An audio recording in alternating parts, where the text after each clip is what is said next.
Shalom, selamat pagi anak Miss semua. Miss senang boleh bertemu kembali dengan anak-anak Miss semua.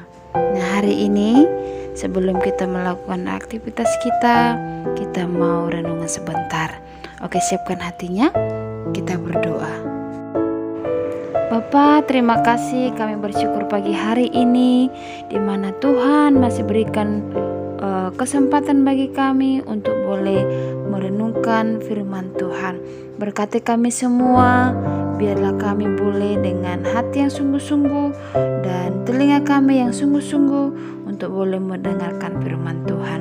Dalam nama Yesus kami siap belajar firman Tuhan.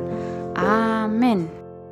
Nah, kita baca firman Tuhan yang terambil dari Hakim-Hakim 17 ayat 1 sampai dengan 6. Kita sama-sama baca ya. Yang ayat pertama atau judul perikopnya adalah Patung Sembahan Mika. Ayat pertama, ada seorang dari pegunungan Efraim, Mika namanya. Berkatalah ia kepada ibunya, uang perak yang 1.100 itu yang diambil orang daripadamu, dan yang karena itu kuucapkan kutuk. Aku sendiri mendengar ucapanmu itu. Memang uang itu ada padaku. Akulah yang mengambilnya. Lalu kata ibunya, diberkatilah kiranya anakku oleh Tuhan. Sesudah itu dikembalikannya uang perak yang 1.100 itu kepada ibunya. Tetapi ibunya berkata, aku mau menguduskan uang itu bagi Tuhan. Aku menyerahkan untuk anakku, supaya dibuat patung pahatan dan patung tuangan daripada uang itu. Maka sekarang uang itu kukembalikan kepadamu. Tetapi orang itu mengembalikan uang itu kepada ibunya. Lalu perempuan itu mengambil 200 uang perak dan memberikannya kepada tukang perak yang membuat patung pahatan dan patung tuangan daripada uang itu. Lalu patung itu ditaruh di rumah Mika. Mika ini mempunyai kuil, dibuatnyalah efod dan terafim, ditabiskannya salah seorang anaknya laki-laki yang menjadi imamnya. Pada zaman itu tidak ada raja di antara orang Israel. Setiap orang yang berbuat apa yang benar menurut pandangannya sendiri. Sampai di sini bacakan renungan kita hari ini. Anak-anak Miss, kita sudah baca firman Tuhan tadi, itu tentang Mika. Nah, anak Miss, dapatkah kamu menyebutkan beberapa peraturan di sekolah atau di rumahmu? Nah, datang ke sekolah harus tepat waktu, berpakaian seragam dengan sopan dan rapi, memakai sepatu dan kaos kaki, menjaga kebersihan, dan masih banyak lagi. Tahukah kamu mengapa peraturan itu dibuat?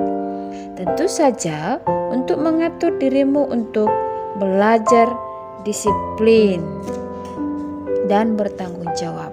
Pernahkah kamu berpikir jika tidak ada peraturan apapun di sekolahmu, kamu berbuat semaunya sendiri atau tidak ada hukuman?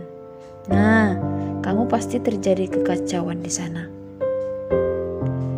Itulah yang terjadi di Israel setelah Simson meninggal.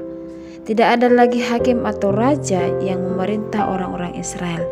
Tidak ada peraturan dan semua orang melakukan apapun sekehendak hati mereka. Mereka tidak lagi beribadah kepada Tuhan, tetapi mereka beribadah kepada patung-patung. Mereka pergi ke tukang-tukang perak dan membuat patung berhala dari uang-uang peraknya. Betapa kacaunya. Anak-anak Miss, selain berisi janji Tuhan, Alkitab juga berisi perintah-perintah Tuhan yang harus ditaati. Kalau kita menaati perintah Tuhan untuk menunjukkan betapa sayangnya kita kepada Tuhan. Nah, jadi kita harus melakukan peraturan-peraturan yang ada di Alkitab. Bukan karena takut, bukan karena dia paksa, bukan karena supaya diberkati, bukan. Tapi dengan melakukan peraturan-peraturan yang dibuat Tuhan, itu menandakan bukti cinta dan sayang kita kepada Nah, dalam Mazmur 19 ayat 8 bilang gini, Taurat Tuhan itu sempurna, menyegarkan jiwa, peraturan Tuhan itu teguh, memberikan hikmat kepada orang yang tak berpengalaman. Nah, jadi buat anak Miss, kalau ada peraturan, jangan dilanggar tetapi dipatuhi. Nah, demikian firman Tuhan kita hari ini. Sekiranya kita sama-sama diberkati. Kita berdoa, Bapa yang baik, terima kasih Tuhan buat pagi hari ini. Kami boleh renungan, boleh kami diberkati, dan kami menyerahkan sepanjang hari ini. Kiranya Tuhan memberkati kami. Dalam nama Yesus kami berdoa. Amin.